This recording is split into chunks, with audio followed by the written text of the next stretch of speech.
కొందరికి కుక్కల్ని జాదాలని ఉంటది కానీ ఆటికి చేయాల్సిన పనుల కాడనే వెనకాడుతుంటారు. మాతోటి ఏమైతుంది, మాకేడ తీరువాటం ఉంటుందని తెచ్చుకోరు. అసొంటోళ్ళ కోసమే డాగ్ కేర్ టేకర్లు వచ్చిండ్రు. పొద్దుగాల పొద్దుముక అట్లా బయట తిప్పుతారు, ఆటి మంచి చెడ్డలు అరుచుకుంటారు. అది సుతా ఓ జాబు లెక్కనే అయింది కొందరికి. 4 ఇండ్లు చూసుకుంటే మంచిగా పరతలు పడుతున్నాయట. ఇక ఇప్పుడు గీ సౌలతి కూడా వచ్చిందిల్లో.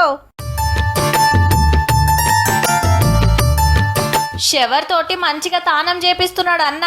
పెయికి షాంపూ పెట్టి చేతికి గ్లౌజ్ తొడుక్కొని రుద్దుతున్నాడు. జలకాలాడుతుంటే సంబరం అనిపిస్తున్నట్టుంది, సపోర్ట్ చేస్తలేదు. సంటి పొరలకు లాల పోసినట్టే ఉన్నది పో. మల్లో మల్క నీళ్లతో తేట గడిగి బయటికి తీసుకొచ్చిండు. హెయిర్ డ్రైయర్ కొట్టుకుంటా మంచిగా ఆరబెడుతున్నాడు. ఇక ఆ టెంక దువ్వెనతో దువ్వుతున్నాడు. కానీ ఇండ్లల్ల గాజుల్లో ఇదో సెలూన్. మనం కటింగ్ చేపించుకుంటానికి బయటికి పోయినట్టే కుక్కల కోసం ఉత్తరప్రదేశ్ రాష్ట్రం మోరదాబాద్ లో ఓ సెలూన్ పెట్టిండ్రు మున్సిపాలిటోళ్ళు.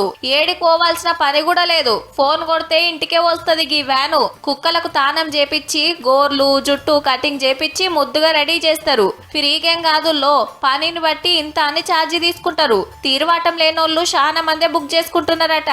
ఇది చూసినా అంటే గీ భాగ్యం మాకు లేకపాయని గల్లీ కుక్కలు ఎంత ఫీల్ అయితే పో.